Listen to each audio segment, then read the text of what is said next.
How is money created? Where does it come from? Who benefits? And what purpose does it serve? The money system. What is the money behind the money system? For centuries, the mechanics of the monetary system have remained hidden from the prying eyes of the populace. Yet its impact, both on a national and international level, is perhaps unsurpassed. For it is the monetary system that provides the foundations for international dominance and national control.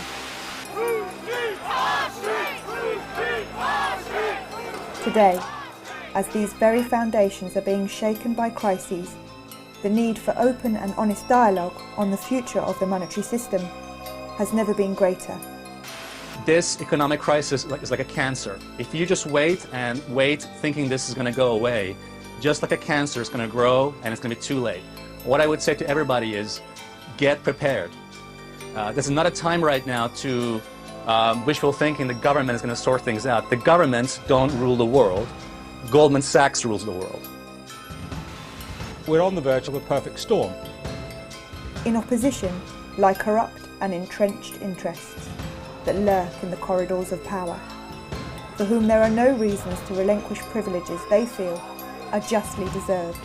Has he got a reform plan for the NHS? No. Has he got a police reform plan? Has he got a plan to cut the deficit? Order! Miss Order! Order! Do you trust the government? Order!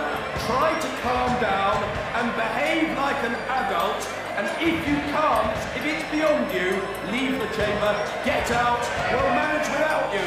This is the Bank 606 feeding station.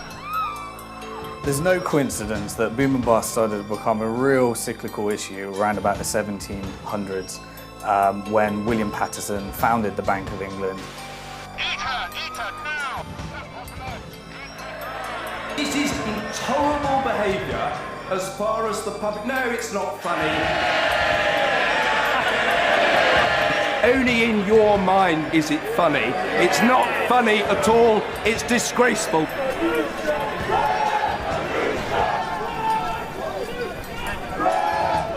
The system is inherently unstable as a result of the international power it provides to the dominant parties. For at the heart of it lies the idea of, how can I get something for nothing? Statistical analysis has found that every time an empire begins to near its own demise, you'll find that its currency will be debased. There is no guide to how this whole system operates. To give you an example, a researcher at the BBC working on a Robert Peston documentary went to the Bank of England and said, can you give me a guide to how money is created? And they just said no. This documentary will investigate and explain this ever-changing system and the impact it has both on a national and international level.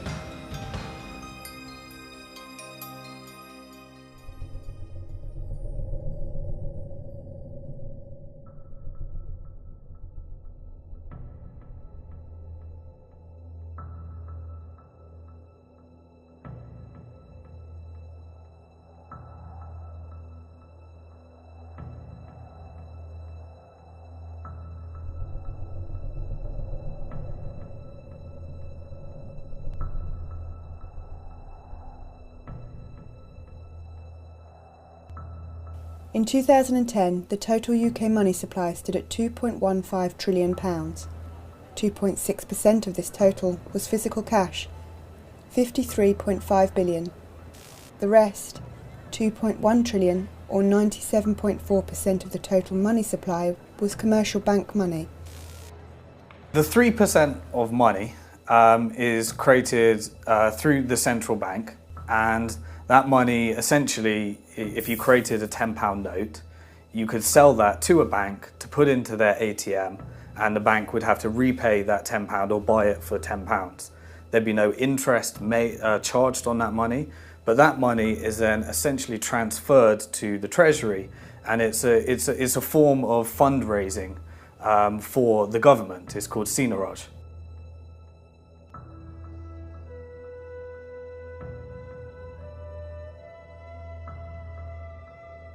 when the Bank of England creates a £10 note, it costed about 3 or 4 pence to actually print that note, and it sells it to the high street banks at face value, so at £10.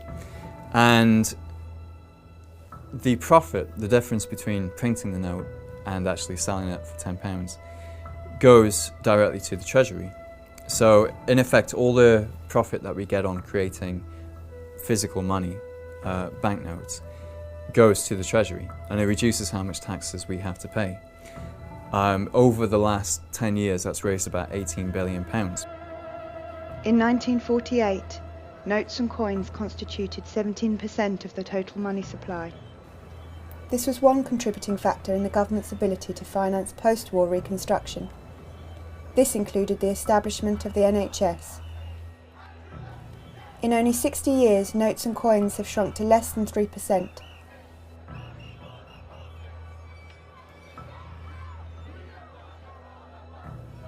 Prior to 1844, banknotes were created by private banks, and the government did not profit from their creation.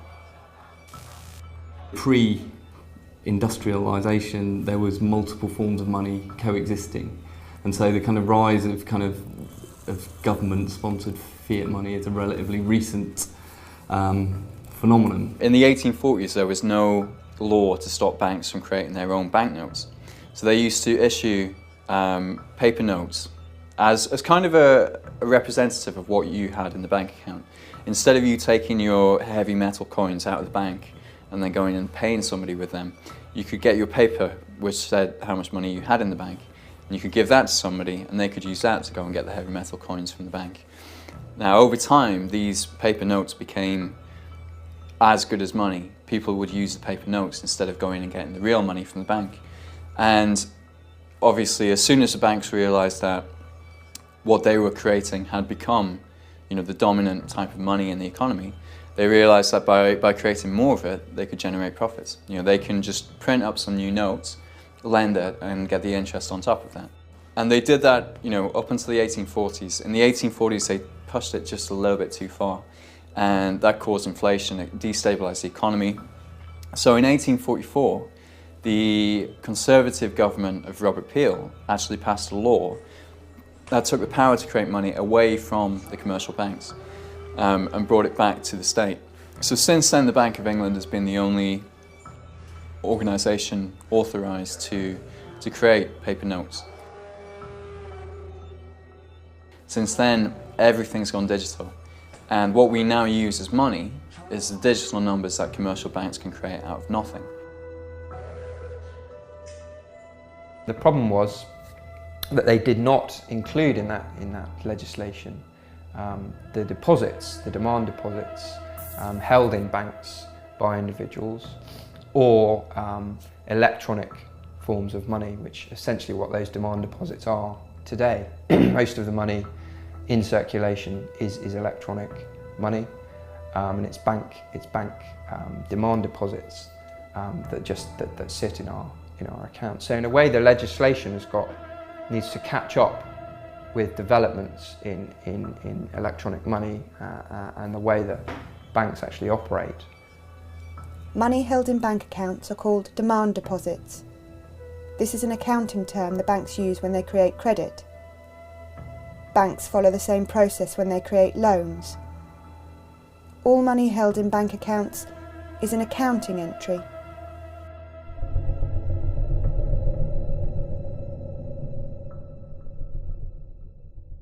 The reality is now that most money is not paper and it's not metal coins, it's digital. It's just numbers in a computer system. It's your Visa debit card, it's your electronic, ATM card. It's plastic, It's numbers in a computer system. You move money from one computer system to another. It's all a big database. And this digital money is what we're now using to make payments with. It's what we actually use to run the economy. I think a lot of people in the UK probably think that the government or the central bank is in control of most money in circulation and issues new money into circulation, but that's not the case. It's private banks that create the vast majority of new money in circulation and also decide how it's allocated. The official terminology for this accounting entry is commercial bank money. When banks issue loans to the public, they create new commercial bank money. When a customer repays a loan, commercial bank money is destroyed. The banks keep the interest as profit. There's a lot of misconceptions about the way banks work. There was a poll done by the Cobden Centre where they asked people how they thought banks actually operated. Around 30% of the public think that when you put your money into the bank, it just stays there and it's safe. And you can understand why, because every child has a piggy bank where you keep putting money in, and then when it's a rainy day you smash it and you take that money out and you spend it. So a lot of people keep this idea of banking, it's somewhere safe to keep your money so that it's there for whenever you need it. The other 60% of people assume that when you put your money in, that money is then being moved across to somebody who wants to borrow it. So you have a pensioner who keeps saving money her entire life, and then her life savings have been lent to some young people who want to buy a house. But actually banks don't work like that.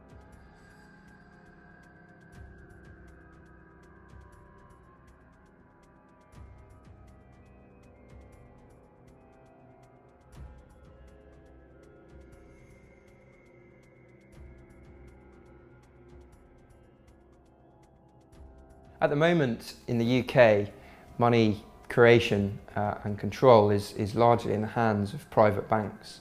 About 97 to 98% of money that's created is created as bank debt money, you could call it, when banks issue money into circulation as loans, essentially. This is a very poorly understood fact. It's not a conspiracy theory, it's not a crackpot theory, it's the way the Bank of England describes the process. When banks make loans, they create new money.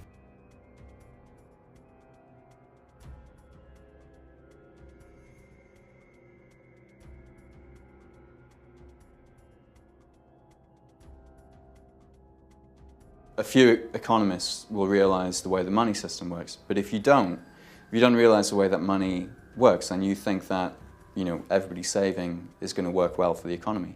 What really happens once you understand the way the money system works is that if everybody starts saving, the amount of money in the economy shrinks and we have a recession. So most economists don't have this full picture. They don't understand all elements of the system. They rely on assumptions, on received knowledge, without actually going into the details. And money is the center of the economy. If you don't understand where it comes from, who creates it, and when it gets created, then how can you understand the entire economy?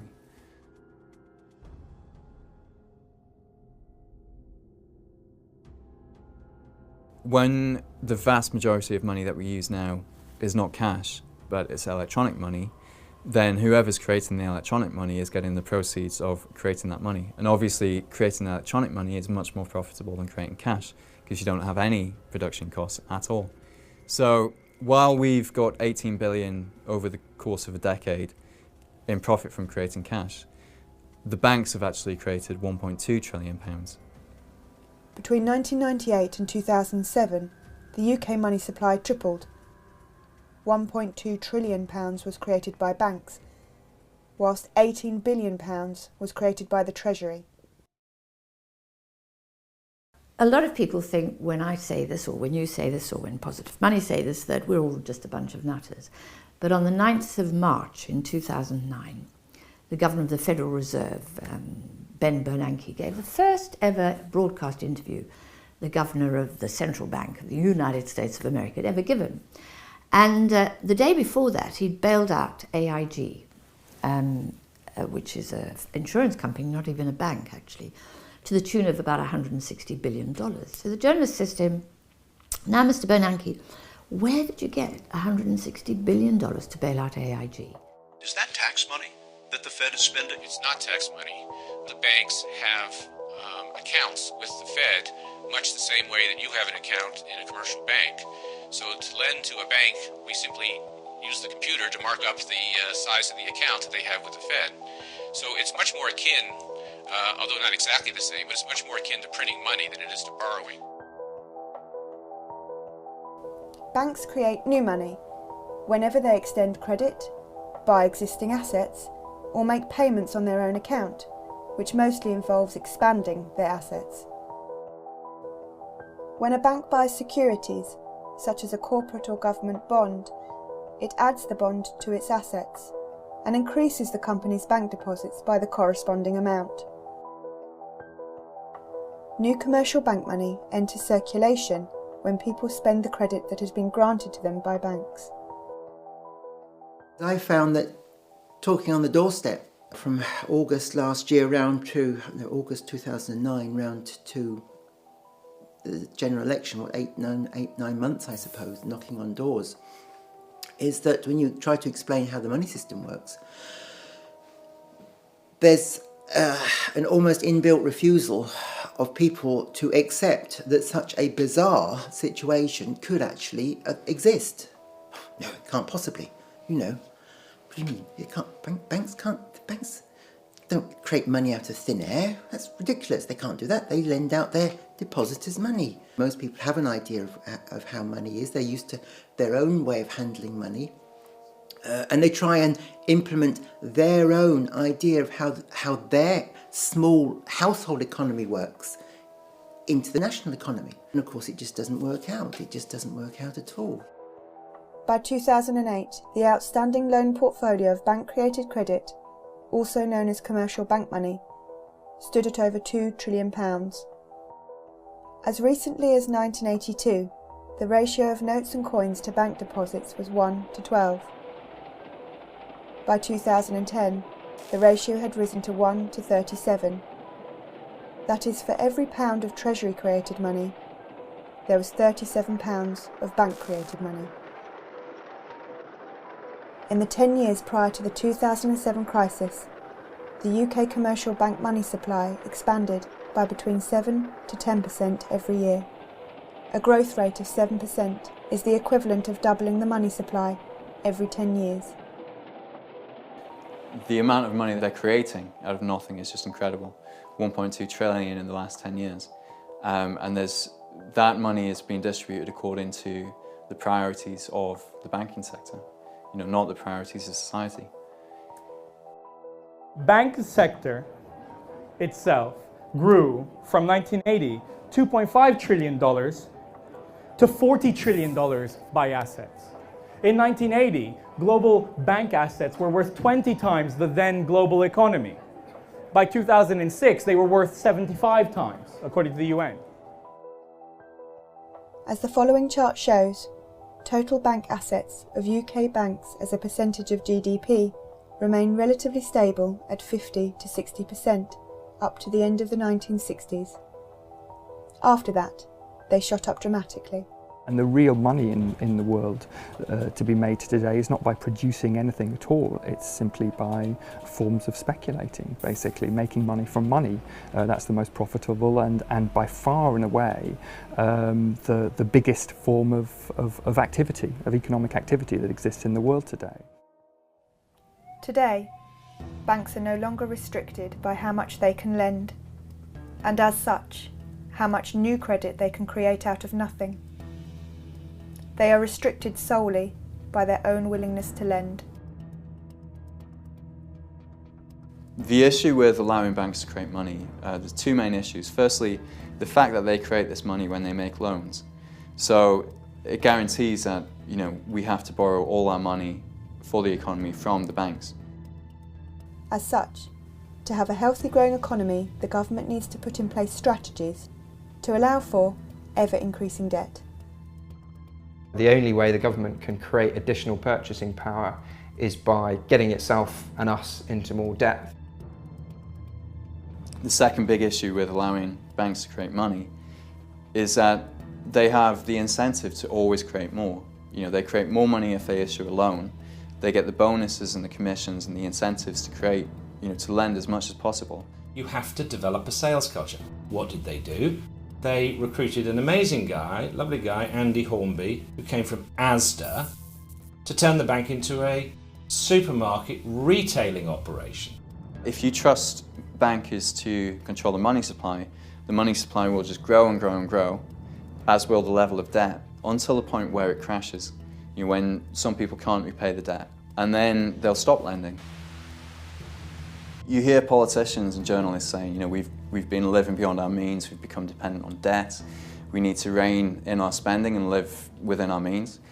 It's not possible in the current system. The reason why everybody's in debt now is not because they've been recklessly borrowing. We haven't borrowed all this money from an army of pensioners who've been saving up their whole lives. Money in the current system is debt. It's created when banks make loans. So the only way in the current system that we can have any money in the economy, the only way we can have money for business to trade, is if we've borrowed it all from the banks. And it's the very opposite of what the Tory party is arguing today, which is that you have to create savings before you can help the National Health Service. And it's because economists have completely confused those things, both in monetary policy terms, but also in economic thinking, and because most people still harbour the old-fashioned view that you need savings before you can invest, that we have the mess that we're in today. Now, one of the reasons why we find it difficult to understand the banking system and credit creation is that we leave school without any money, and we go and get a job working as an apprentice to a plumber. We work really hard all month, and at the end of the month, somebody puts money in our bank. And so for us, the logic is you work and then you get money, you get savings. In reality, you would never have got that job if credit hadn't been created in the first instance. It's a really important conceptual misunderstanding, and it isn't something that the public just are guilty of. Economists don't understand this stuff. Money doesn't come out of economic activity. A lot of people I've come across as kind of assume that if you've got businesses and you've got people doing things, that somehow money somehow emerges out of the process of people doing things, making things and growing things and selling things and producing things, that somehow money just emerges. It's not, it's like oil in a car, you have to put it in. When I see David Cameron talking about how we need an economy not based on debt, but we need an economy based on savings, he just doesn't know what he's saying. It's ridiculous, it's absolutely absurd, and it shows his complete lack of understanding of how our money system actually works. What he's essentially saying is that we need an economy with no money. If everyone was saving, we'd have mass disappearing of money, which is essentially what a bank write-off is. Essentially, is people defaulting on their debt, which essentially is just money disappearing. But if people weren't taking on the debt, then it's just such a joke. It's such an amateur understanding of how our economy works and how the monetary system works and how money is actually created. So I really do get a laugh out of watching what people are actually saying, and they're all just regurgitating what they've learned off each other, and you just hear the same things, and it just makes me, it really gets on my nerves when I hear people talking about yeah, we need more regulations, we need to regulate the way banks are actually, and the bonus. It's all just one big smokescreen and working on all the symptoms of a greater disease, which is really, you need to look at the money system, the way money is created. And if we don't want any debt, then we're essentially saying we don't want any money and we want a moneyless economy with the exception of the 3% that's created debt-free. It's a paradox under the current system. If we, as the public, go into further debt, then that's going to put more money into the economy and we're going to have a boom. When you have a boom, it's easier to borrow, so people get into even more debt. And eventually, this cycle continues, it gets easier and easier to get into debt until some people get over-indebted and then, they default. They can't repay their mortgage. That's what happened it happened first in subprime America. And then, that just brings through a wave of defaults which will ripple across the entire economy. The banks go insolvent, then we're into a financial crisis, and then the banks stop lending. And they were excessively lending in the boom, and then they stop lending, and then that makes the recession even worse. People lose their jobs, and then they become even more dependent on debt just to survive, basically. We have a system where we have to borrow in order to have an economy. We have to be in debt to the banks. And that guarantees, a massive profit for the banks. This is the boom-bust cycle. And I have said before, Mr. Deputy Speaker, no return to boom and bust.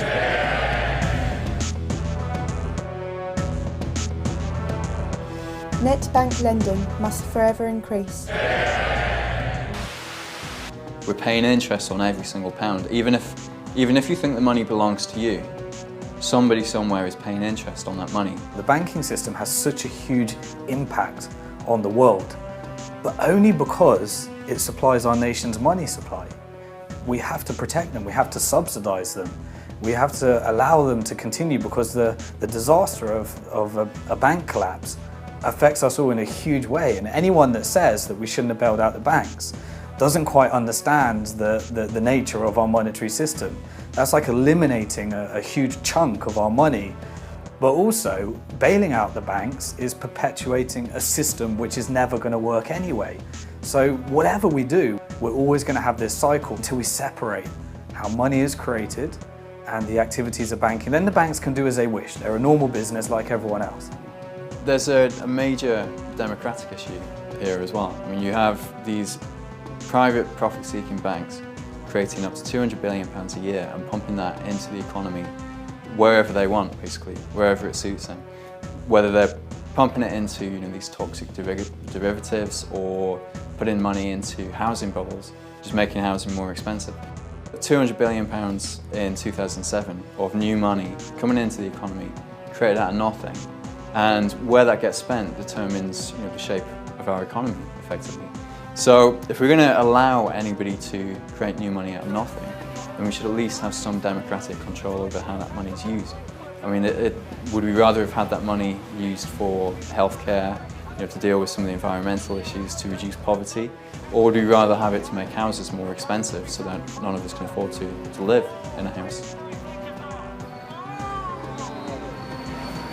You can see it as a subsidy, a special super subsidy to the banks for the right to create money, which should be for the benefit of the public and spent through a democratic process.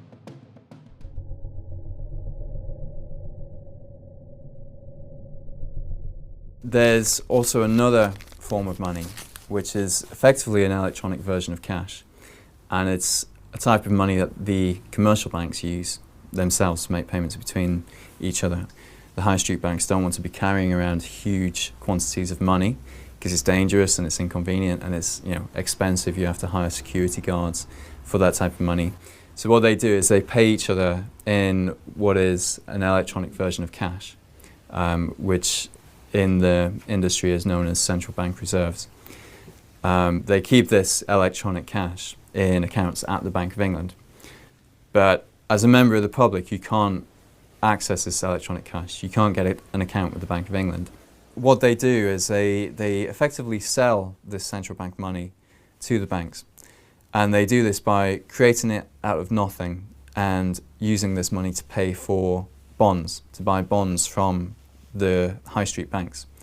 So the high street bank will come along with a bond which is effectively government debt, and it will give it to the Bank of England, and in return the Bank of England will type some new numbers into the bank's account at the Bank of England. So effectively they're creating central bank reserves out of nothing. The Bank of England creates central bank reserves by increasing the available credit in the settlement bank's account with the Bank of England. The settlement bank in return posts bonds or sells assets as collateral for the reserves. A total of 46 banks hold central reserve accounts at the Bank of England. Smaller or foreign banks hold accounts with one of these 46 banks to allow them to accept or make payments in pounds sterling. Prior to March 2009, the Bank of England would ask each of the major settlement banks how much reserve currency they needed. The settlement banks would then swap a bond for the reserve currency and agree to repurchase the bond for a specific amount at a specified future date. The settlement banks would then receive interest at base or policy rate for the central bank reserves they held. Since the crisis, settlement banks' central reserves have shot up dramatically.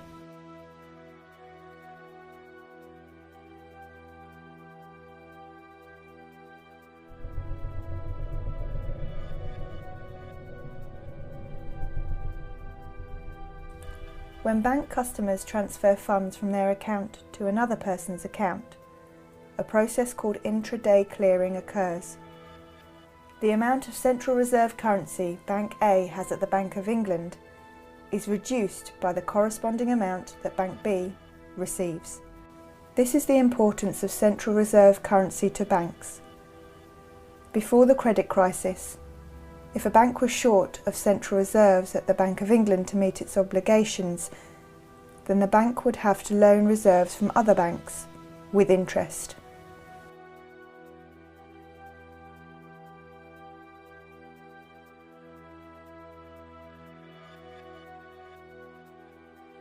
If you sell something on eBay, you know that that deal's not complete until you get some money put into your account. You know, most people actually want to see the money in their account before they're happy to close on a deal. Now the banks are pretty much the same, but they want to see the money in their account at the Bank of England before they consider a deal complete. So for example, if you're buying a house from somebody who banks with a different bank, then what will happen after you spend $250,000 on a house is you'll tell your bank to transfer some money to the house seller's bank. And what the bank will do is actually instruct the Bank of England to move $250,000 from their account at the Bank of England to the bank of the house seller. And that money will actually move across between the accounts at the Bank of England. When that money is moved across, then the banks will consider that that payment has been made, you know, it's been settled. They don't really deal in the kind of money that we have in our accounts. They deal in this special money that can only be used at the central bank.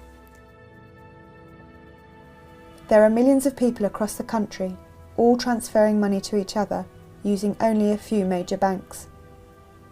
These banks can keep a tally on their computer systems, and usually many of the movements cancel each other out at the end of the day.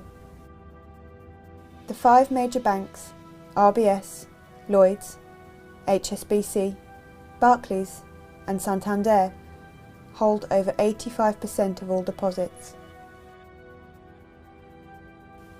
As there are a limited number of banks in the system, the Central Reserve money can only be moved around them in a closed loop.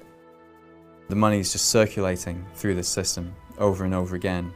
And if you think about it, a £1 coin could be used to make £1 billion of payments if it was circulated 1 billion times. And that's effectively the system that you have now, is you have a small pool of real money that's just going round and round the system, and it's being used to make a huge quantity of payments on our behalf. Just before the crisis, there was only £20 billion in the accounts at the central bank. If they don't have enough of this central bank money, then effectively they can't make payments. And if that happens, then pretty quickly the entire system seizes up. So the Bank of England has the responsibility of making sure there's enough of this money in the system. The requirements for banks to hold a specific amount of reserves has changed many times since 1947. At that time, banks needed to hold a minimum ratio of 32% of reserves, cash, or treasury bonds to deposits. In 2006, the corridor system was introduced, in which banks could set their own reserve targets each month. The rules changed again in March 2009, when the Bank of England introduced quantitative easing. Quantitative easing, in effect, gives settlement banks the Central Reserve currency for free. The Central Reserve currency is what is referred to as the real money in the fractional reserve model. But the fact is, banks can have as much of this as they want, and Central Reserve currency itself is a form of fiat money, which is backed by nothing. As a consequence, there is no longer a meaningful fractional reserve.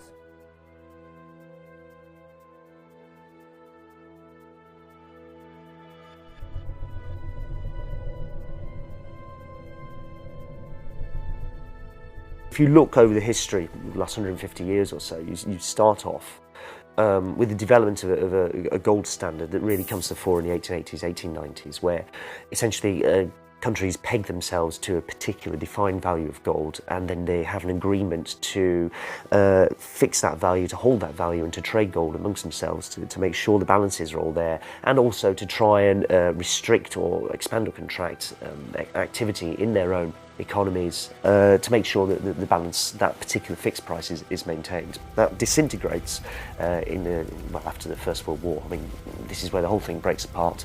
Very major dislocation in the international monetary system at that point, not really resolved until you get Bretton Woods agreements at the end of the Second World War, in which everything is pegged to the dollar and the dollar is pegged to the gold. So you're kind of one remove from gold backing, or saying that there is a definite, sort of solid commodity money behind the paper money and the credit money that we're all using over here. You're kind of one remove from it. After Hiroshima, Tokyo wondered when the next atom bomb would fall. They did not wonder long.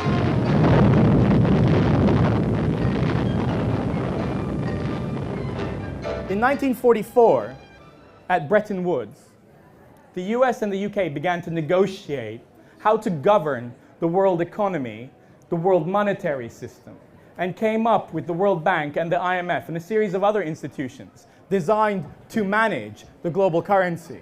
And there was still a gold standard, but this gold standard was going to be tied to the dollar.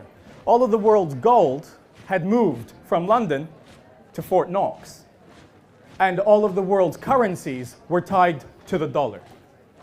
This system was designed to manage the sorts of imbalances, to avoid credit crunches, or for countries, credit crunches are known as balance of trades deficits, i.e. when they can't pay their bills and their currency collapses. The currencies were managed, and the system was stable, as long as the Americans played the role of oversight. Now, who knows the great story about how that all came to an end? So the quantity of money that was needed to pay for the Vietnam War, that's exactly what I was trying to get at. Oil shocks was another one. That meant that the Americans were no longer respecting their role or playing their role governing the monetary system. They were inflating the value of their own currency, but ostensibly it was meant to be tied to gold and to every other currency. So what did the French do?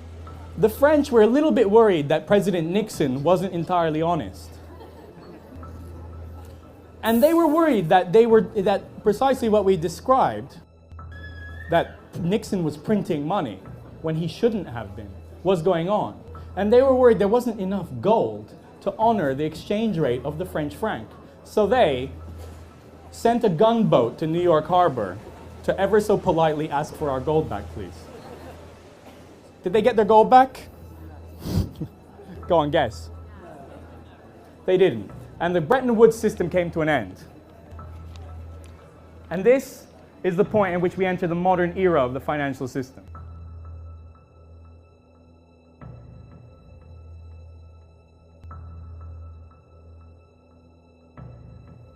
Historically, money creation was pegged to a commodity, often gold, but today it is pegged to nothing. Which means there is nothing backing our money. This piece of paper is just a piece of paper. Where does this leave us? If money is based on nothing, why do we think it has any value? Sorry? Because we can still go and exchange it. What? Somebody else was going to shout. Great little Latin fact, the word for credit comes from belief. Correct.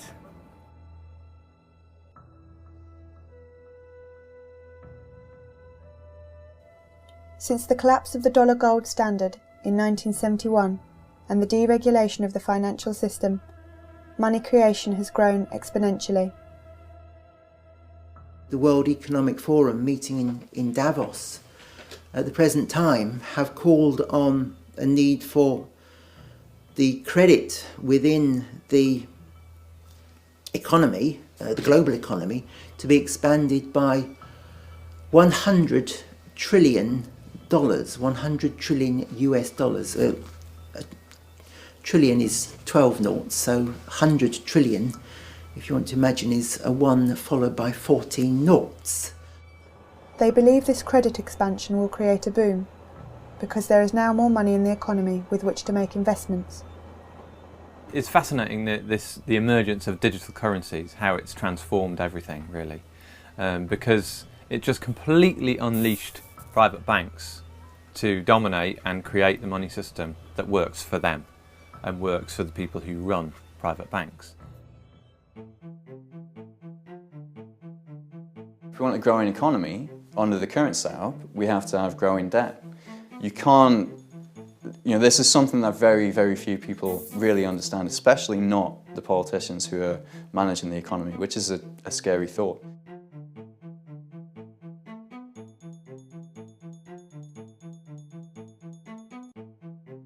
As the money supply grows, more money is available, which can be invested in productive avenues.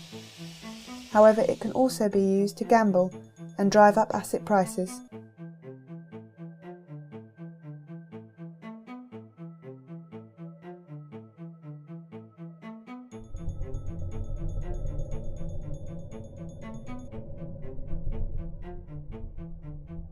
Inflation is a rise in the general level of prices of goods and services in an economy over a period of time. When the general price level rises, each unit of currency buys fewer goods and services. As the money supply grows and there is more currency available, more money is available for investment, which can lead to growth. But more money is also available for purchases of goods and speculation, which leads to inflation. Essentially, inflation is what happens when too much money is chasing too few goods and services. So there's too much money for the actual output of the economy. In the 7 years between 2000 and 2007, the money supply doubled, and the banks, the central bank, the Bank of England in this time, was under the impression that they had it under control because they were saying, prices aren't going up that much. Of course, they were only looking at prices in your local corner shop. They weren't looking at the price of housing, and housing is, the biggest expenditure that most people will make.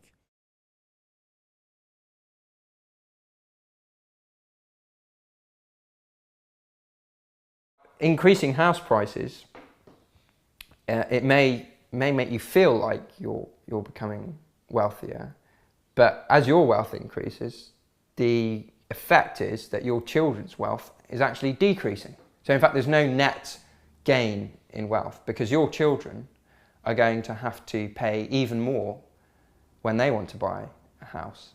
So in effect, there's no kind of net increase. They're going to have to earn even more. They're going to have to go into even more debt. So the rising house prices do not create additional net GDP value to the economy. Actually what they do is they redistribute wealth towards those people who already have houses, i.e. wealthier people, and remove it from poorer people who can't afford to get on the housing ladder. So it's another example of a very regressive policy, actually, to allow house prices to simply inflate. It makes everybody feel kind of like things are going well, and people spend more money on other stuff. They take equity out of their houses, but it's not creating new jobs. It's not enhancing the quality of the economy. It's not helping our balance of trade. It's not helping the public deficit. It's a zero-sum game. As of August 2011, 85.5% of consumer bank lending was secured as mortgages on dwellings. If you have somebody creating money that can only be spent on one thing, which is housing, then the price of that thing is going to go up. Between 2000 and 2010, they created over £1 trillion of new money, £500 billion just in the 3 years before the crisis. That's why house prices went up the way they were. There's nothing special about houses. It was just all this funny money being pumped into that market. If money is spent into the economy, into a lot of money goes into houses, for example, into mortgages, that's an increase in the amount of money in the economy without a corresponding increase in activity, in output, in GDP. It's non-GDP based spending. That's what causes inflation, and in the UK we've had it in spades we've had this massive housing boom, and the main cause for the housing boom, in my opinion, is the huge amount of speculative credit created by the banks to go into houses. If houses were cheaper, they would be easier to build, more of them would be built. There would be less huge houses with hardly any people in them.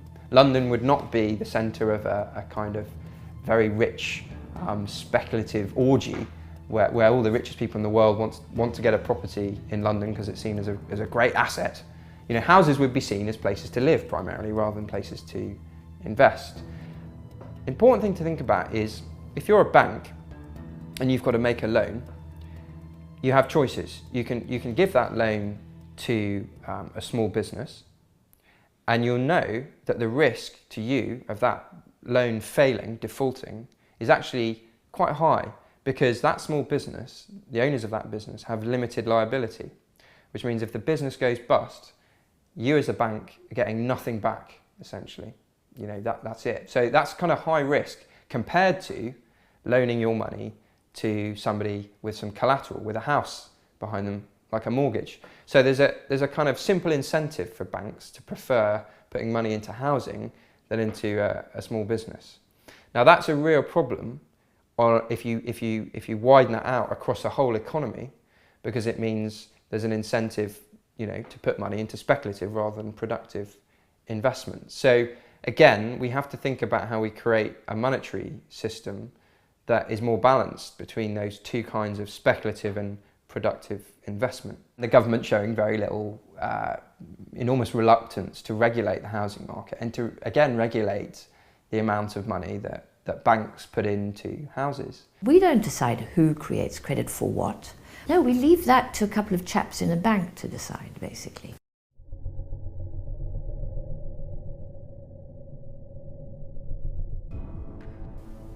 A bubble occurs when there is very high inflation in the price of a specific good or service over a short period of time. The idea of the tulips and their relevance is that we saw the first ever financial bubble and crash. The craze for tulips, black tulips being a mythical ideal of what somebody could genetically engineer through cultivation after many generations, became a mania in the Netherlands in the 1630s. What they didn't realize was that many of the very, very rare patterns on tulips were caused by a virus and weren't genetic at all. But they traded in them, to the extent that tulip bulbs got to the point where they were worth 10 times the average annual salary of a person working in the Netherlands. There was a futures market in tulip bulbs because obviously you plant them now, but you don't know what's going to come out the ground. So we see already 400 years ago that a money system or a financial system is not something that exists in the abstract, somewhere out there in the ether, but something that was to do with states, power, trade, and how they interact with each other. Unlike tulips, which are a disposable luxury, houses are both a necessity and a luxury, and as such they are ideal as a vehicle for money and bubble creation. A dwelling is perhaps the most prized possession of value most people aspire to. Inflating house prices in this way allows a nation to expand its money supply without affecting inflation data. The additional purchasing power created increases the perceived wealth in relation to other nations, and thus it creates relative power. It is a way of increasing monetary power without investing in the productive growth of industry. But certainly if you look at Britain and America as outstanding examples of this, these are countries with very high rates of private home ownership, so you've got a good base to try and perform this sort of policy off the back of. I think it was quite deliberate in the case of the US, almost explicit. It was Alan Greenspan, as head of the Federal Reserve, when confronted by a stock market crash at the end of the 1990s, quite deliberately slashed interest rates to almost zero. Everyone can borrow very, very cheaply. In particular, it's very easy to borrow against a house because this is an asset and it's potentially something that a bank can say, well, okay, we're not just lending you money unsecured, you actually do have a house, and that's great because we can repossess it. They won't tell you this when you take the mortgage, but they can do this. And that bubble is then what fuels expansion, such as it is inside the US and inside the UK, where something similar takes place for the next decade or so. I think it's also a reflection of an underlying weakness of these governments, that they simply lack the will and possibly the ability, but I think it more comes down to a will to challenge financial markets, to challenge big capital and say, we're going to do something different now, and you're going to have to go along with it because we've been democratically elected and you lot frankly haven't, and we have a mandate to do this and we're going to make this happen. Just remember, it's all part of the plan. What are you yapping about? You voted for it. In Holland, or in the Netherlands, what we had over a period of trying to get independence initially from Spain and trying to raise money to get an army to free themselves was financial innovation. They innovated public lotteries to get money together. They had public subscription. This was the idea that led to the idea of public shares, a piece of the action that anybody could invest in. That meant that something like 2/3 of the population was investing in tulip bulbs by the 1630s. After independence, these instruments were applied to financing expansion. Why was such a small country able to hold its own against so much bigger countries, for example, Spain and Portugal, that had the benefits of their empires for over a century in respect of the Netherlands? Why could they compete? On what resource basis? Well, they had a more efficient, a more involved, and a broader-based financial system with these instruments that they'd innovated that allowed them to bring more money to bear at one point than anybody else more quickly. Incredible, but true.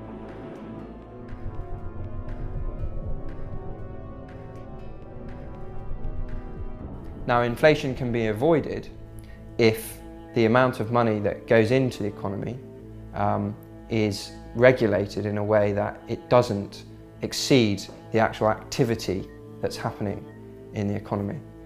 Now, the best way to do that, in my opinion, is to make sure that money is issued into the economy only for productive investment, for productive goods and services. So money goes in to help a small business start up, which creates jobs, which creates additional purchasing power, which means there's no inflation.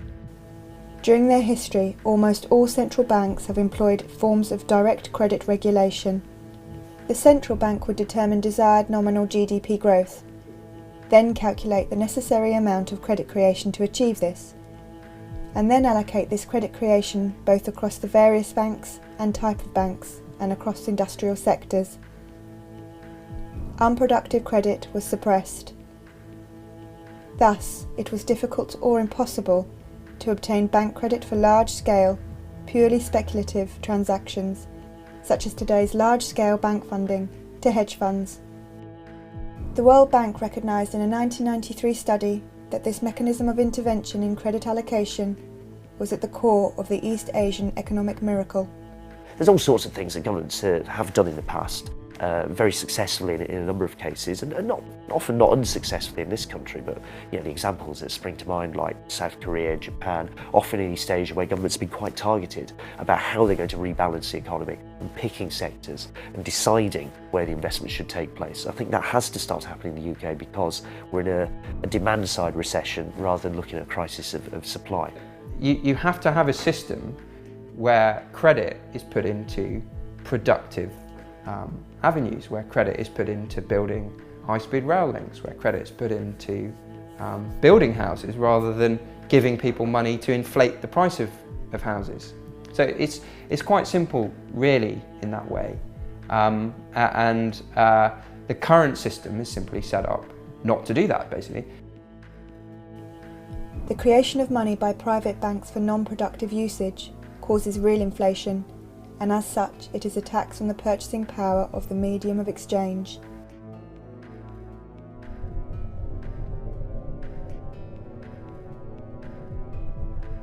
The figures for the UK are quite stark, actually, that average, median, real incomes so that's, what, the bit in the middle, for most people, declined over the last 8 years or so. They're now in quite sharp decline as we go into the recession. I mean, the sharpest really since, it looks like since about the 1930s, put it that way. So real incomes are declining. Bank-created fiat currency allows the private banks to suck wealth from the economy, and over time results in a gradual decrease in the standard of living. As people become poorer, they become even more dependent on debt. And this at a time when efficiency and machination have improved dramatically. You know, if you go back to the 1960s, and we were expected we were looking forward to an age of leisure. What they were talking in television programs saying, what's people going to do with all their spare time? You know, and now we've got more people working harder than ever, spending more than ever, which looks great. You know, everyone's spending more. Everyone says, oh yeah, you know. But if you're not actually benefiting from what you're spending, if you're having to spend the money on childcare costs, on commuting costs, you know, and so forth, just, you know, the costs that people didn't in the past used to have to pay, because, you know, you could walk to work and, you know, one member of the family was able to stay at home and be a permanent homemaker, then you're not actually any better off. You know, everyone's under such enormous pressures nowadays, you know. I am conscious that, say, my 4 nephews and nieces are facing difficult times. Just going to find themselves having to work, you know, very hard, just to keep a roof over them, just to get a roof over them, just to keep a roof over their head. People are getting poorer in real terms. It's because prices are always going up, because all this new funny money is being pumped into the system by the banks, and they're creating it all as debt. So at the same time as prices are going up and things are getting more expensive, we're getting further and further into debt, and you know, our wealth and the return that we get from actually working is getting less and less all the time. I mean, you can't deal with poverty when you have a financial system and a money system that distributes money from the poor to the very rich. Any distribution that you try and do in the opposite direction is, you know, it's effectively pissing in the wind. If you look at issues like, you know, increasing inequality, one obvious way to tackle inequality is to have, say, for example, a redistributive tax system. You know, you tax the rich, you give some money to the poor, you move a bit of money down the scale. That's all very well, but if you completely overlook the fact that there's another redistributive system which is taking money from the poor and giving it to the rich, then you're not really going to tackle this inequality. And the way a debt-based money system works, it guarantees that for every pound of money, there's going to be a pound of debt. Now that debt is typically going to end up with, you know, the poor, the sort of lower middle classes. Those people end up with the debt, and they end up paying interest on that money, which then goes back to the banking sector and gets distributed to the people working in the city or in Wall Street. And what this system does overall is it distributes money from the poor to the rich, essentially. Distributes money from, you know, the poorer regions of the UK back to the City of London. And it also distributes money from all the small businesses, you know, all the little factories around the UK, and distributes that money back into the financial sector. We have a system whereby the activity of actually supplying occurs under the very same roof as the same organisation that's responsible for profiting from putting together borrowers and lenders, i.e. a bank. So a bank creates our nation's money supply as well as making loans for profit. The government cannot allow the banking system to fail, because if it did, over 97% of all money would disappear. This is why, in the event of a crisis, the risk is transferred to the taxpayer. But even during normal times, banks receive numerous guarantees and benefits beyond the right to create money. Bill, by the way, I know the Bank of America is a very big bank. It happens I've got $32 there myself. Now, just between us, what assurance do I have that this money is safe? Well, all deposits up to $10,000 are assured or insured by the federal government in Washington. That's my guarantee. Huh? Yes. Have you heard that the federal government is about $280 billion in the hole?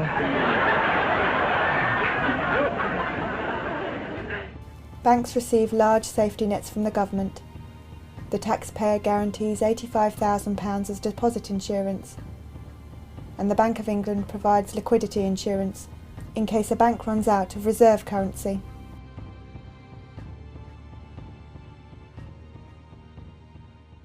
Someone wrote that a big investment bank is like a giant vampire squid, wrapped around the face of humanity, hypnotizing politicians who throw money at the banks, no strings attached, no matter what damage is done, trashing the planet, forcing cuts to things that make life better. Goodbye schools, goodbye playgrounds, goodbye jobs. The bankers that we bailed out then gave themselves bonuses that were bigger than the first wave of public spending cuts. Britain alone gave the banks more money than it cost to put a man on the moon, 6 times over. Where did our money go? Who let the banks get away with it? Why? Can vampire squids ever be useful? No government yet is brave enough to tame them. Perhaps they need a plan.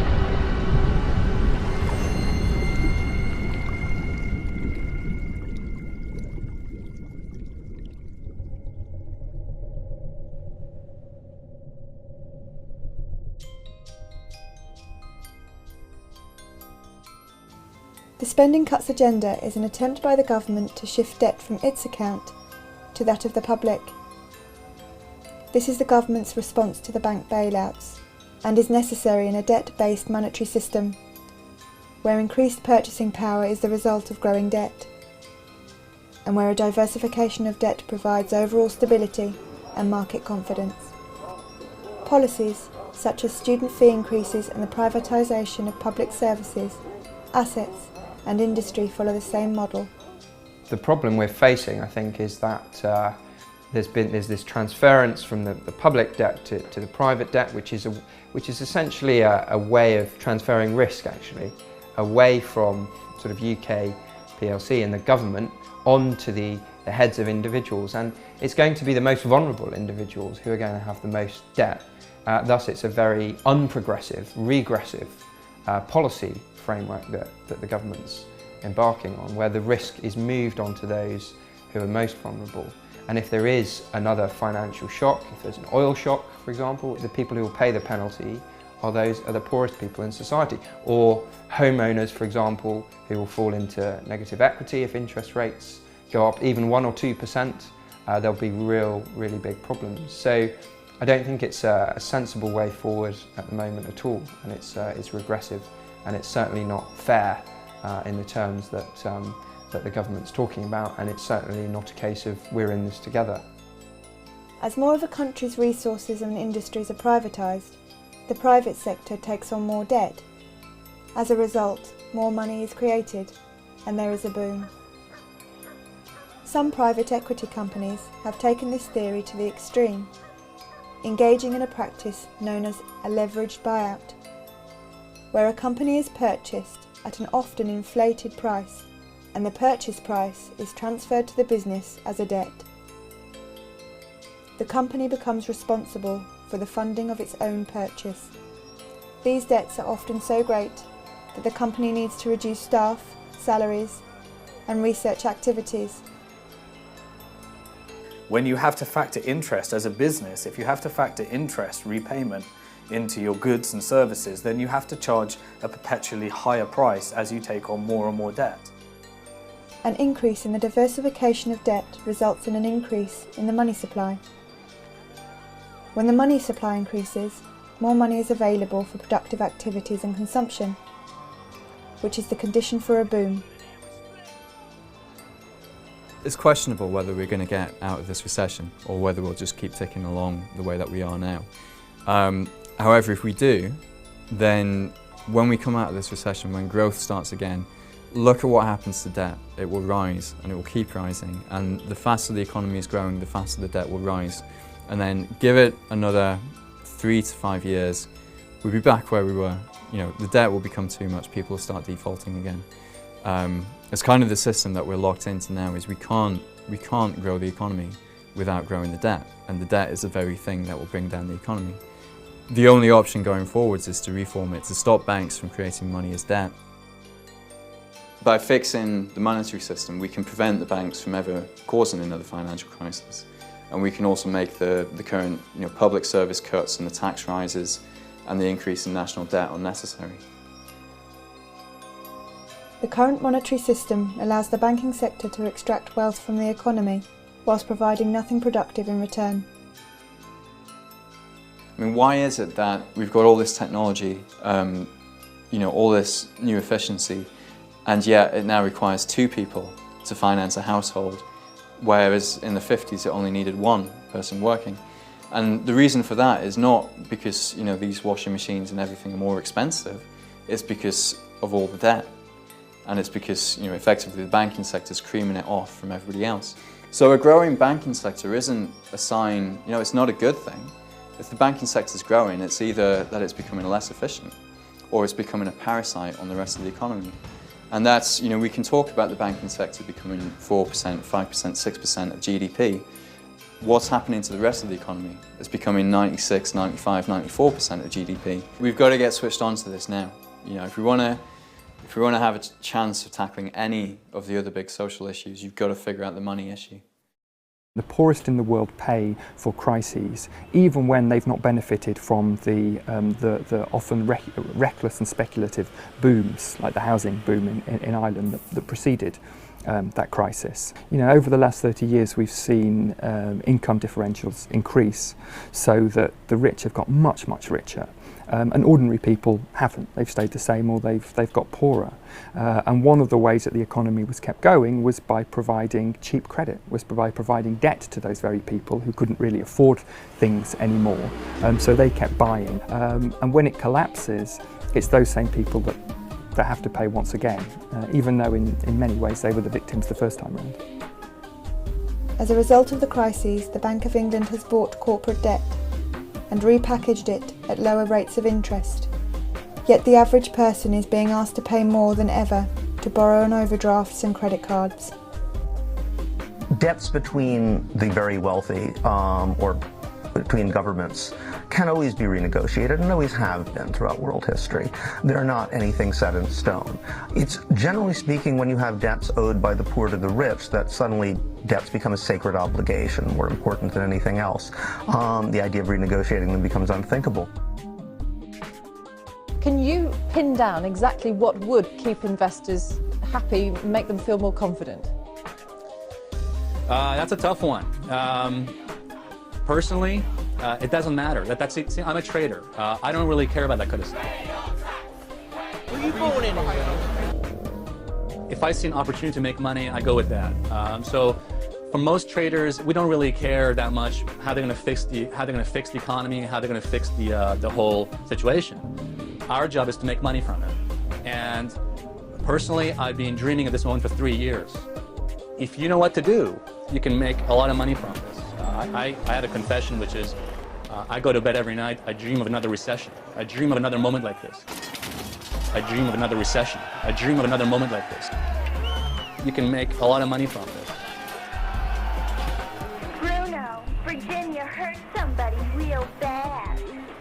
You ought to hate her. The way in which you can look across Europe now and see that the new Prime Minister of Greece, not elected, essentially imposed, Papademos, former employee of Goldman Sachs, the new Prime Minister and Finance Minister of Italy, Mario Monti, former employee of Goldman Sachs, the new President of the European Central Bank, former employee of Goldman Sachs. It's quite, you kind of see these people popping up absolutely everywhere. That's the way to change what we have. Take all power and all freedoms away from the people and collect everything into the hands of one small group with absolute power. From the people, without the people, against the people. What's been interesting out of all this, I suppose, is the question of democracy that's been opened up very starkly in Europe, that you have a government of bankers essentially imposed on you. It's bankers who more or less got us into this mess, to put it rather crudely, but that's a good first approximation to it. And then you say, okay, bankers are the people who are therefore going to get us out of it, and incidentally they're going to run your country now. There's a serious question of democracy that's opened up here. By the way, the banking crisis drove more than 100 million people back into poverty. The mortality statistics of people who go into poverty rise hugely for a whole range of reasons. So the banking crisis isn't just about becoming poorer, it was about killing people as well. And guess what? We haven't really got to the bottom of it. We never held anybody to account, and we haven't done the radical reforming job that we really needed to do, because we mistakenly thought if we destabilise the position any further, it'll make matters worse. And guess who took the decisions? All the people who were there in the first place. I think you ought to know that the business of one of these businessmen is murder. Their weapons are modern. Their thinking 2,000 years out of date.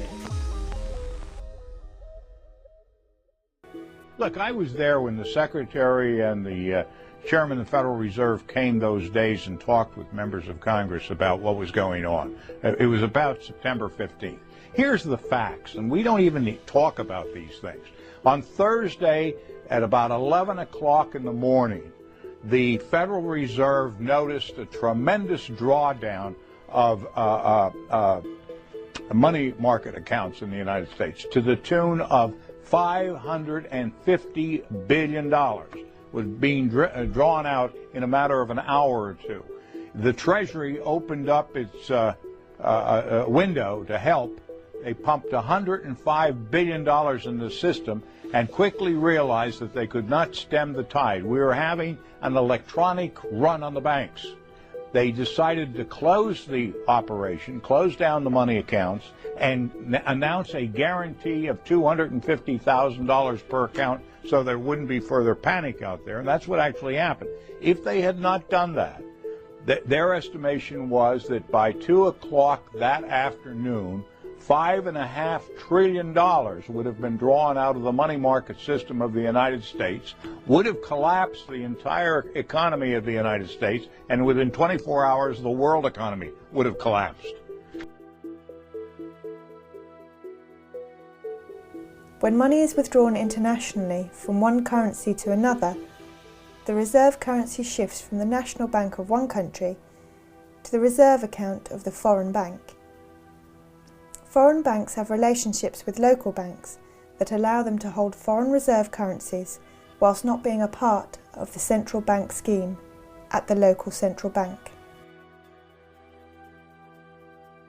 For example, when £1,000 is transferred into euros, a UK bank will agree an exchange rate with a euro area bank, perhaps 1.15 euros to the pound. The UK bank will then transfer £1,000 of the central reserve currency to the UK partner bank of the European bank, whilst the European bank will transfer 1,150 euros of reserve currency to the European partner bank of the UK bank.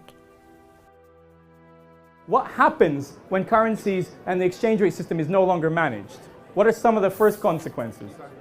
Devaluations, speculation, imbalances, where some countries would accrue more and more and more. What? What would they accrue? Other currencies. Other currencies. The reserve currency needs to be spent in the country of origin, or exchanged into other currencies. Most foreign banks do not have deposit-taking accounts outside of their national borders, and as such, the foreign reserves they hold do not come back to them in the form of deposits. When a country accumulates trade imbalances, it either accumulates foreign reserve currencies, in the case of surplus, or spends its own reserves, in the case of negative trade balances. Balance of trade is basically the difference between what you're selling abroad and what you're buying from abroad. Now, the feature on the UK is that for a very long period of time, it's had a deficit on something called a visible balance of trade, which is trade in things, well, things that you can see. So that is goods that you'd recognise, stuff you can put in containers, it's cars, computers, things that you'd see in a shop.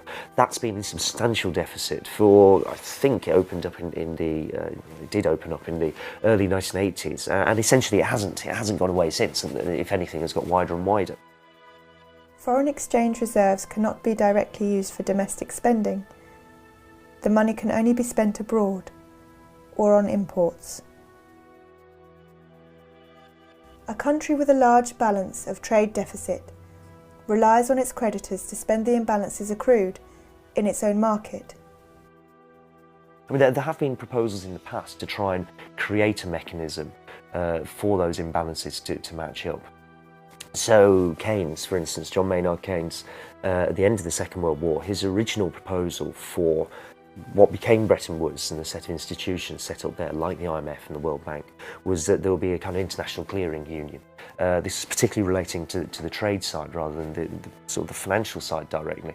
But the principle was that, you know, once trade balances had opened up, everybody would bank through an international clearing bank, and that would kind of force everyone to eventually reconcile the imbalances that appeared in the real economy. But no such mechanism exists.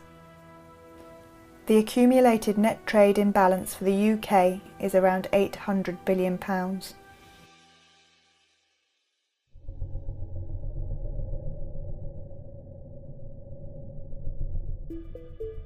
In essence, what has happened is that over many years, some countries have had big trade surpluses and others big trade deficits. The countries with trade deficits have been spending more than they've been earning, so they've had to borrow from abroad. And they've been doing this year after year. Countries like that are the United States, ourselves, and some other countries in Europe. That cannot go on. And there are two ways in which this can come to an end. Either, and we're seeing this in some other countries in Europe, if they can't find new ways to become competitive, then their ability to repay the debts is called into question. Another way of doing it, which we followed, is that we got a credible plan to repay our debts, and the value of sterling has fallen by 25% to make our exports more competitive and attractive to overseas buyers, and it to be more attractive for British consumers to buy from British producers rather than overseas producers. That is what we have done to put in place a framework to rebalance our economy, and I'm sure that's the right way to do it. Currency war, also known as competitive devaluation, is a condition where countries compete against each other to achieve a relatively low exchange rate for their currency. As the price to buy a particular currency falls, so too does the real price of exports from that country. Domestic industry receives a boost in demand both at home and abroad. It's made British exports appear rather cheaper, so they've kind of recovered a little bit, but because the rest of the world is now looking really quite ropey, they've started to fall back down again. So what we're looking at is something that almost a kind of anarchy, and in a way, the increasing anarchy. This is what's happened over the last few years, where the Brazilian finance minister has been most vocal about this, talking about currency wars, talking about the desire of national governments when confronted by a major recession. They think if we could export more, we could dig ourselves out of this recession. If we want to export more, we depreciate our currency. That makes our goods cheaper, everyone else buys them, we'll all be better off. Now, the issue here is that if you depreciate, it's like everybody else appreciates against you. Their stuff becomes more expensive, so they're not too happy about that. They also want to depreciate. And this is where you can see a competitive round of devaluations breaking out. To decrease the value of its national currency, a national central bank sells reserve currency into the market. It creates this currency out of nothing by typing numbers into a computer.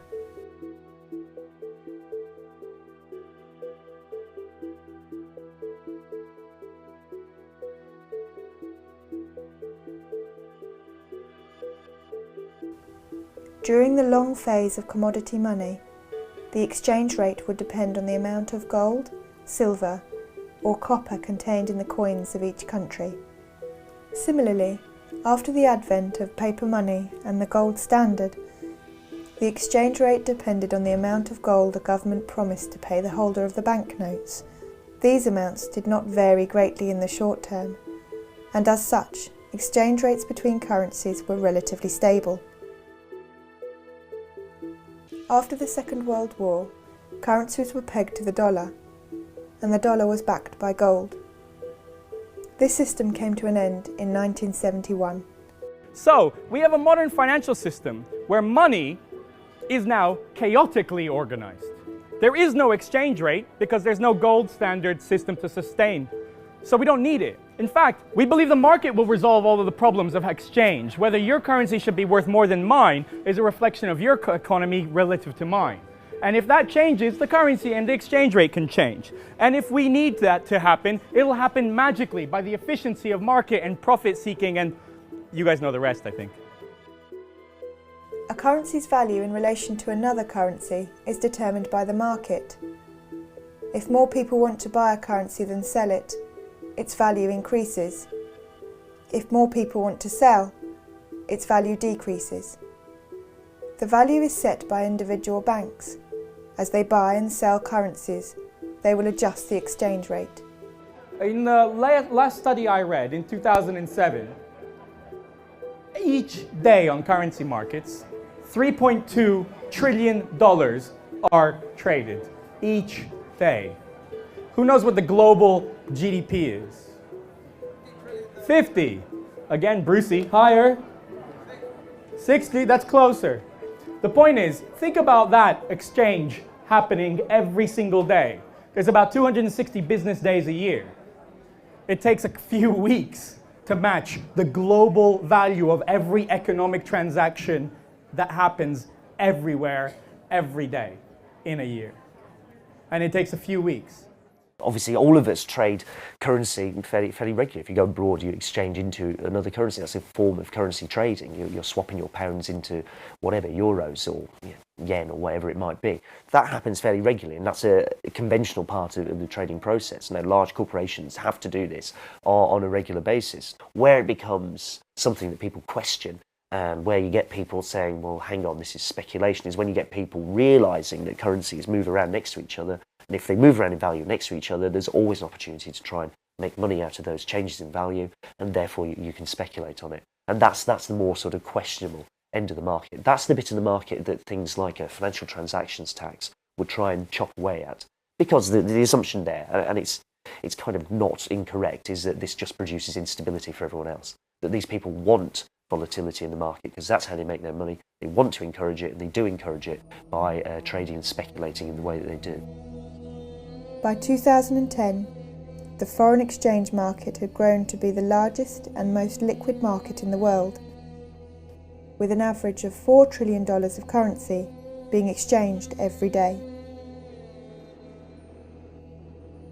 Volatility creates a need.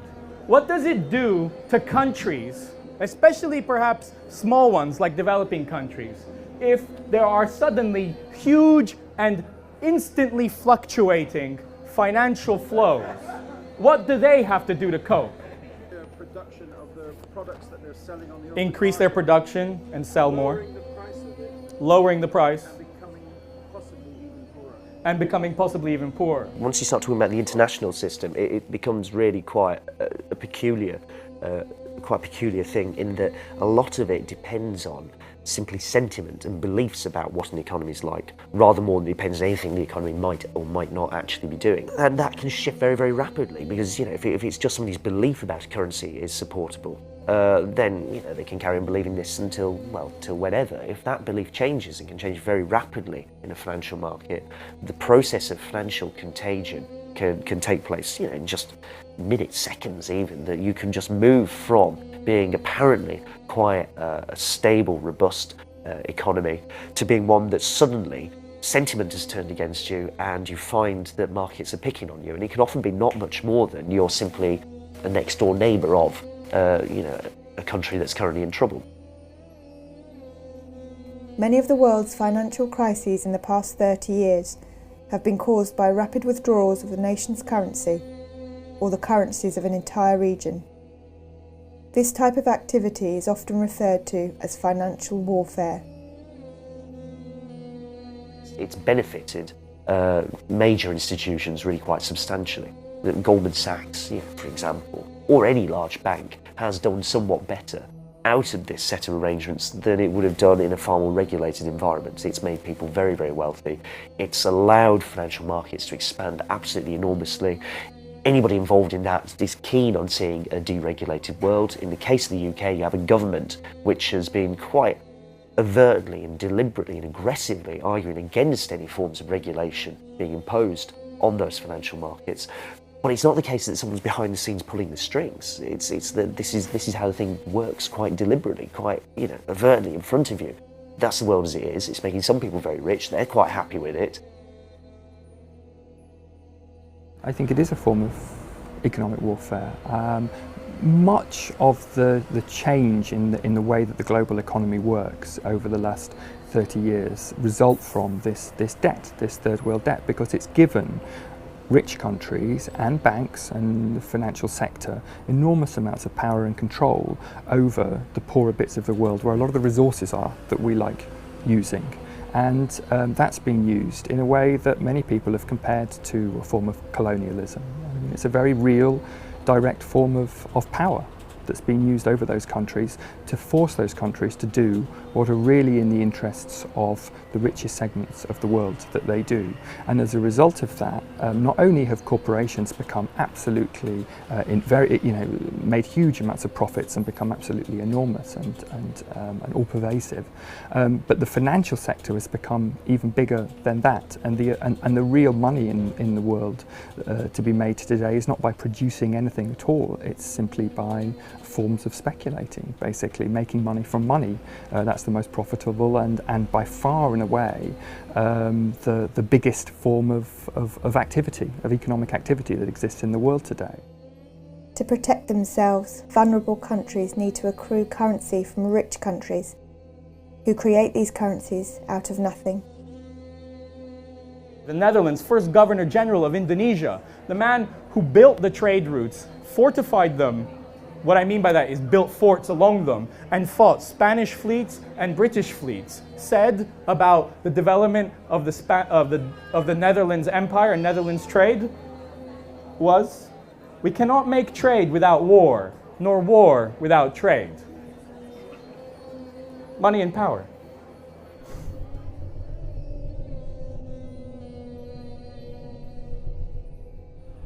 So reserves have become the way in which you can insure yourself against what? Speculation.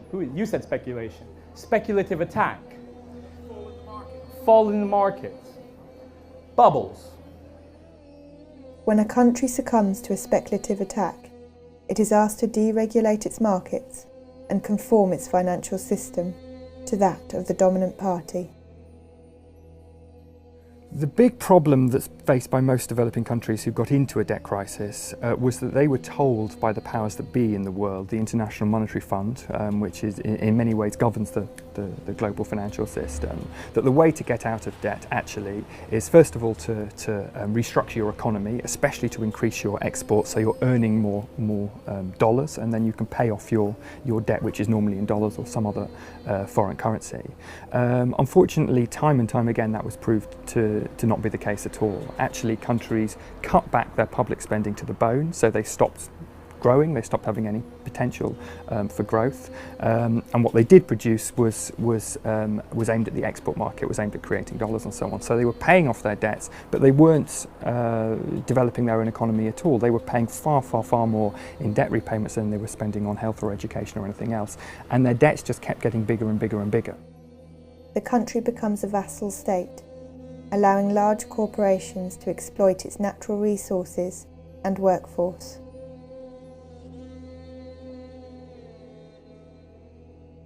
It's not even shadowy. There's no great mystery about what's happening here and about the way the world operates. It's quite blunt. I mean, for the last 30 years, you've got something pretty much everywhere, well, it certainly spreads pretty much everywhere, that generally gets labelled neoliberalism, this idea that you should have floating exchange rates, weak regulation, particularly of financial markets, minimal government interference or involvement with what market does, and that's more or less how the world operates. And then there are institutions, and the outstanding one at this point is the IMF, that will actively try and enforce this state of affairs.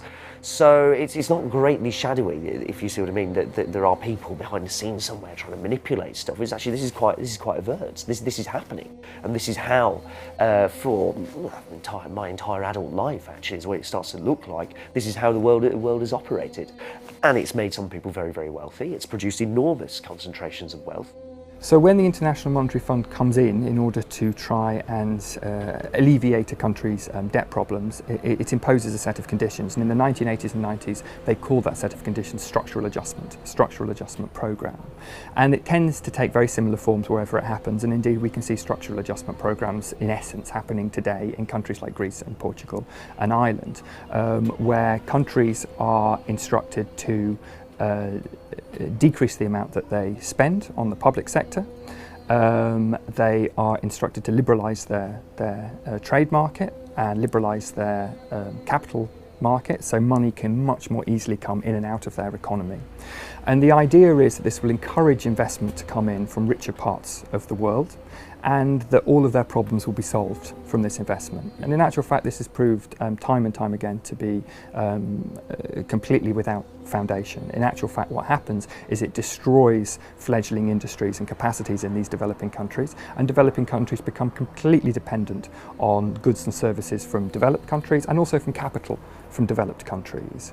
One of the things the International Monetary Fund is very keen on is telling countries to lower the taxes that should be paid by multinational corporations when they come and operate in a country, because then you'll encourage more multinational corporations to come in. Of course, what it also means is the profits that are made by those multinational corporations leave the country just as quickly, and the country itself doesn't benefit. And today you have many developing countries which have got almost no tax base. They've not developed a tax base at all, and so they're even more dependent on international capital markets, on the money markets, on creating debt. And that's why you have so many countries in the world that have really been robbed of their sovereignty.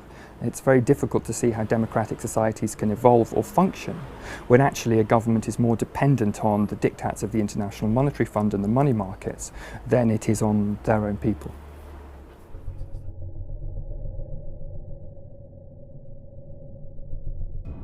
What we've seen since the 1970s is a dramatic increase in a series of phenomena that have had a stimulative effect on the changes in the financial system that have brought us to the gleaming, shining metal and steel business that's over there.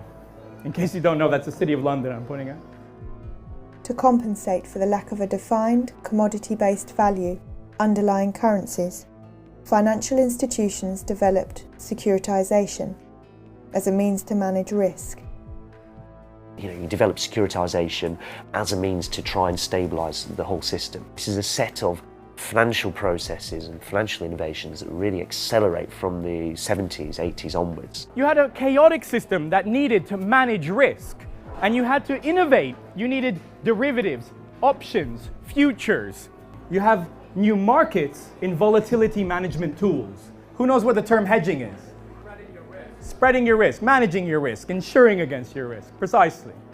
Up until very recently, up until the 1960s, the Securities and Exchange Commission would be quite clear that derivatives that weren't based on real products, like agricultural products, so pork belly futures or whatever, would in fact be essentially kind of gambling, and therefore you weren't allowed to trade them. That changes in the 60s, and everybody can trade, currency futures, things that are not based on real products being traded at some point in the future, but are based on movements of currency prices. Once you have the system of fixed exchange rates breaks down, obviously this thing accelerates enormously. So as you get the rollback of government regulation here, you get the market taking over with its own products here.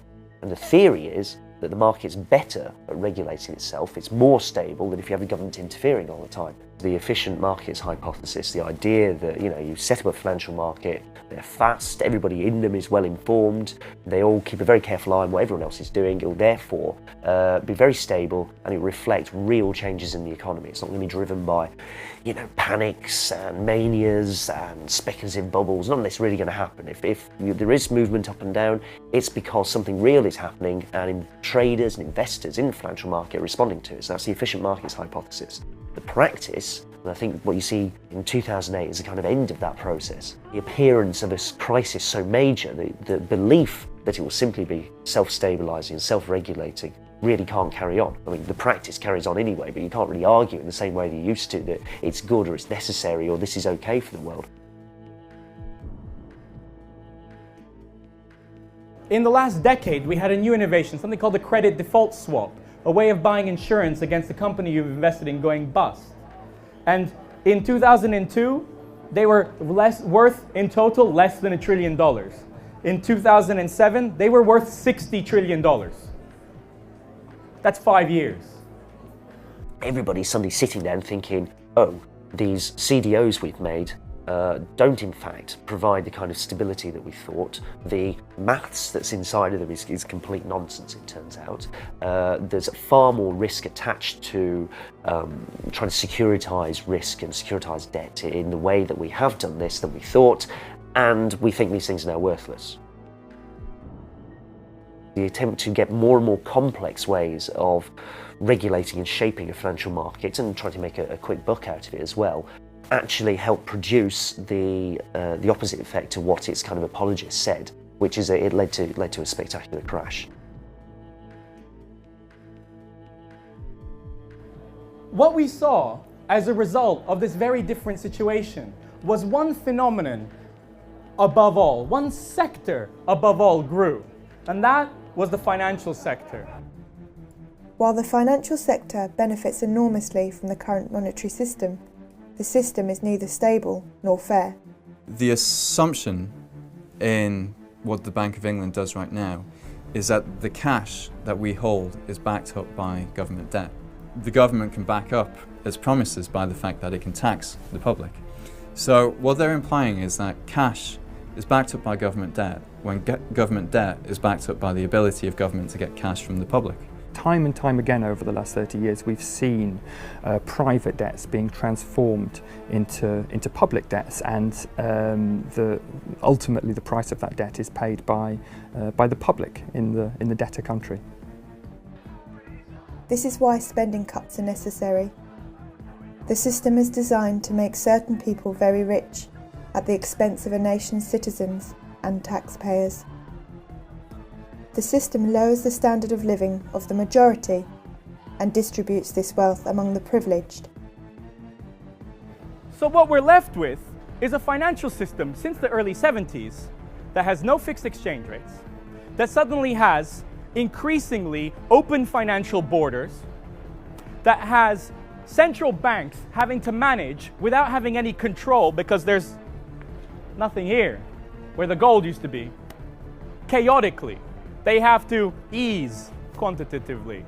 They have to lend as a lender of last resort. Throughout history, monetary systems were designed to give the dominant international power an advantage, and this power is fiercely defended and expanded on.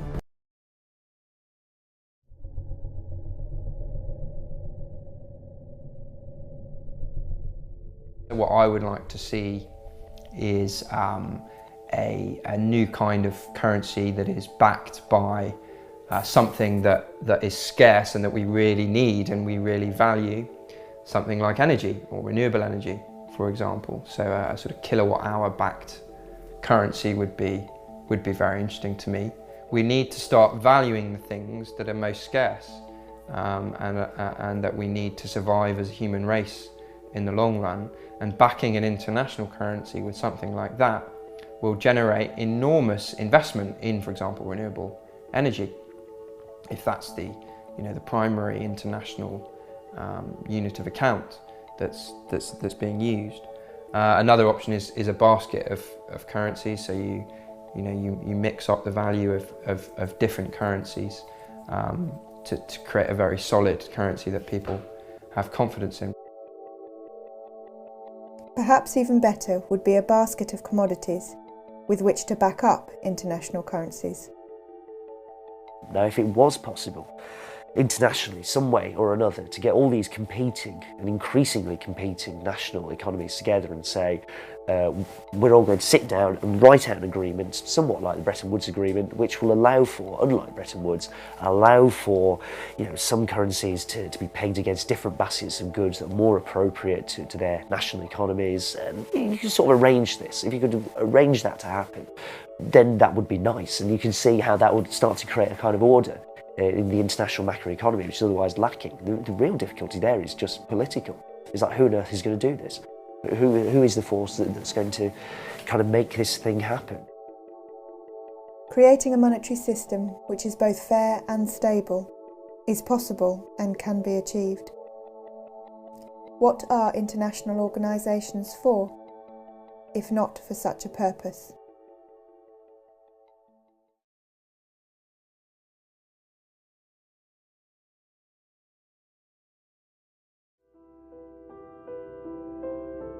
This is George. George worked in a big bank in the City of London. But one day, without warning, George's bank went bust. Luckily, the government rescued the bank and George kept his job. But the greedy government wanted something in return for their help. They demanded a higher tax on George's salary and bonus. For someone with a high-cost lifestyle like George, a shock like this can be devastating. Now George struggles to afford the rent on his riverside apartment in central London.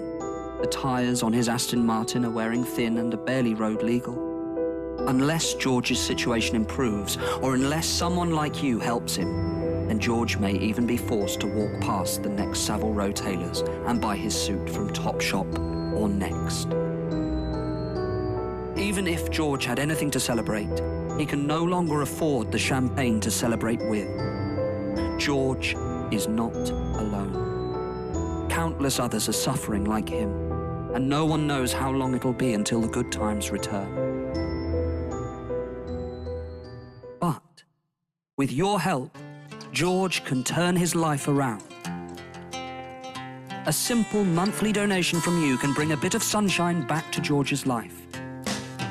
Just £395 will help him celebrate minor achievements with a magnum of Cristal champagne. As little as £900 will help George buy a new set of tyres for his Aston Martin.